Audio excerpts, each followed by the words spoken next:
좋은 날입니다. 9월 20일 GT 묵상에 함께 하신 여러분 환영하고 축복합니다.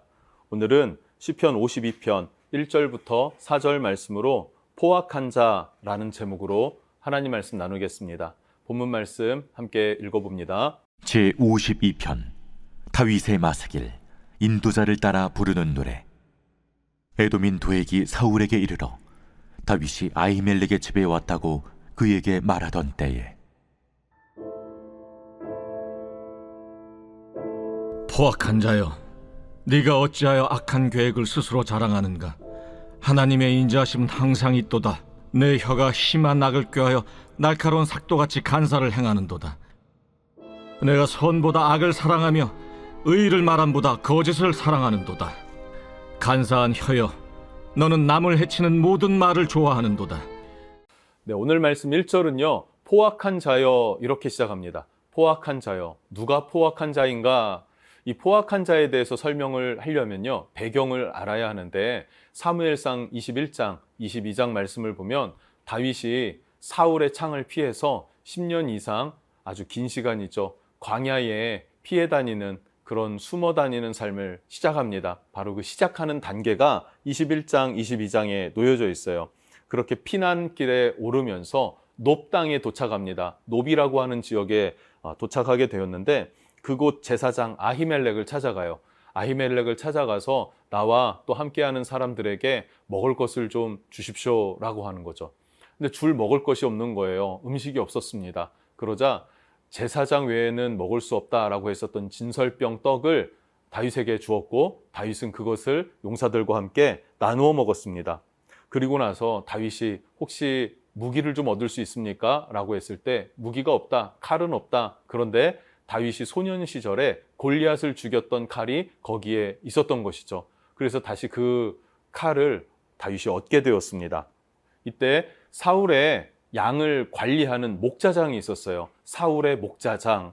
사울의 목자장은 사울의 소유에 있는 그 양들을 관리하는 일을 하는 것이죠. 그 사람이 바로 에돔 사람 도액이라고 하는 사람이에요. 이 도액이 바로 오늘 말하고 있는 포악한 자여라고 했을 때 이 포악한 자가 바로 도액이고 이 도액에 대해서 다윗은 고발하고 그의 악함을 하나님 앞에 호소하는 그런 노래입니다. 왜냐하면 바로 이렇게 다윗이 제사장 아히멜렉을 만난 사건을 도액은 알겠죠. 그 지역 사람이었으니까 알고 있었습니다.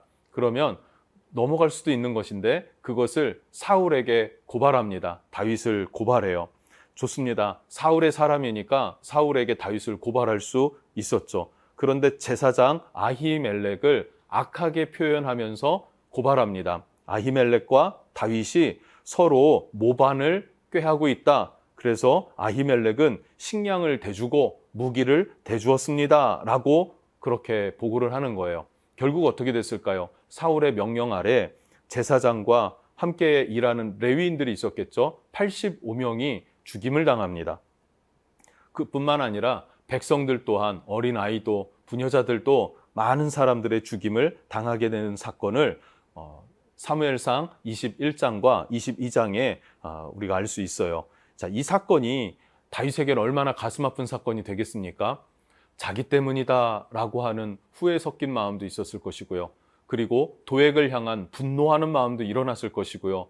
그 마음을 우리가 헤아릴 수 없을 만큼 고통스러웠을 것입니다. 그래서 하나님 앞에 고발하는 시가 바로 52편입니다. 자, 그래서 이 악한 자의 특징을 이야기를 하고 있는데 1절을 보면요. 포악한 자여, 내가 어찌하여 악한 계획을 스스로 자랑하는가? 하나님의 인자하심은 항상 있도다 라고 합니다. 포악한 자의 특징이 무엇입니까? 악한 계획을 세우고 그것을 자랑한다라는 거예요. 도액은 에돔 사람입니다. 에돔인이 타국으로 와서 왕의 소유를 관리하는 장이 됐어요. 그러면 나름 성공한 인생이지 않겠습니까? 그러나 그의 야욕과 욕망은 더 컸던 것 같습니다. 더 크고 성장하기를 원했는데 그러려면 조금은 보수적이었던 제사장 아히멜렉이 걸림돌이었지 않았을까 하는 합리적인 추측을 해볼 수 있습니다. 자, 그러면 이 아히멜렉을 없애고 제거하고 또 반면에 자기 자신이 왕인 사울에게 더 잘 보일 수 있다면 이라는 생각을 했던 것이죠. 그래서 이 아히멜렉을 악한 마음으로, 악한 계획으로 왕에게 보고했고 죽임을 당하게 했더라라는 것이에요. 그럼에도 불구하고 이 사람은 마음의 가책을 느끼지 않았던 것 같습니다. 다른 사람이 큰 손실을 봐도 나에게는 작은 이익이 된다면 작은 이익을 취하는 자 있지 않습니까? 그 사람이 바로 도액과 같은 사람이고 포악한 자의 특징이다 라고 성경은 말해주고 있어요. 또 두 번째는요, 2절에 있습니다. 내 혀가 심한 악을 꾀하여 날카로운 삭도같이 간사를 행하는 도다. 이 도액은요, 그 악한 계획을 무엇으로 표현했습니까? 말로 표현해낸 거예요. 말로 구현해낸 사람입니다. 그래서 그 말이 날카로운 삭도와 같았다라고 얘기를 해요. 예리한 면도칼에 베어보면 어떻습니까? 베는 그 순간에는 통증을 느끼지 못합니다. 그리고 피가 흐르더라도 지혈을 하고 있고 하면 깊이 베이지 않는 이상 큰 통증은 느끼지는 못하겠죠. 그러나 그 이후에는 어떻습니까? 계속해서 쓰라린 통증이 함께하고요. 씻을 때는 그 통증이 더해지죠. 그렇게 고통을 주고 힘들게 만드는 삭도 같은 간사한 혀라고 말하고 있습니다. 그래서 포악한 자는 악한 것을 계획하고 또 그것을 말로 표현해낸다. 말로 악한 말들을 담아낸다. 부정적인 말들을 담아낸다 라고 말할 수 있죠. 자, 3절과 4절을 보면요. 내가 선보다 악을 사랑하며 의를 말함보다 거짓을 사랑하는도다. 4절 간사한 혀여 너는 남을 해치는 모든 말을 좋아하는도다. 자, 포악한 자가 되는 이유가 무엇이라고 해요? 선보다 악을 사랑하기 때문에. 그래서 의를 말함보다 거짓을 사랑한다라고 말합니다. 그것을 또 어떻게 삶에서 드러나진다고 말합니까? 간사한 말로 남을 해치는 것을 좋아한다 이렇게 얘기를 해요. 가령 내가 돈 1,000만 원의 이익을 볼 수 있다면 타인이 10억의 손해를 보게 됩니다. 그러면 타인을 생각하기보다는 공동체를 생각하기보다는 오직 나의 돈 1,000만 원 이익을 먼저 바라보고 그것을 추구하며 살아가는 것을 당연히 여기고 마땅히 여긴다라는 것이죠. 그것을 성경은 뭐라고 합니까? 포악한 자다라고 이야기를 한단 말이에요. 포악한 자다, 거짓을 만들어내는 자라는 것이죠. 오늘 본문은 4절까지지만 5절 말씀을 보면 그들의 결말은 어떻게 된다고 합니까? 하나님께서 영원히 멸하실 것이다. 또 이 땅에서 뿌리가 뽑혀질 것이다 라고 말하고 있어요. 맞습니다. 여러분, 우리가 선을 추구하고 사는 것, 하나님의 나라와 하나님의 의를 구하여 살아가는 것이 바른 그리스도인의 삶인 줄로 믿습니다. 이 믿음이 저와 여러분 안에 있어서 하나님 앞에서 칭찬받는 삶, 의로운 삶을 살아가고 포악한 자의 삶에서 돌이킬 수 있기를 원합니다.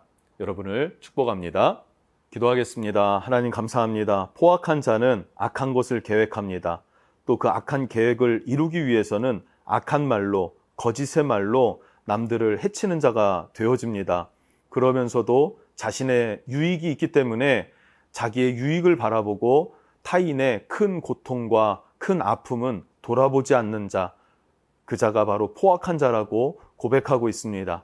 하나님, 우리가 이 땅을 살아갈 때 포악한 사람이 많고 포악한 많은 상황들이 많이 있지만 하나님, 우리로 하여금 하나님 앞에 의롭고 바른 행실로 설 수 있는 참 그리스도인, 하나님의 자녀된 자로서의 삶을 살아갈 수 있도록 은혜로 진리로 함께 하시고 지켜주십시오. 예수님의 이름으로 기도합니다. 아멘.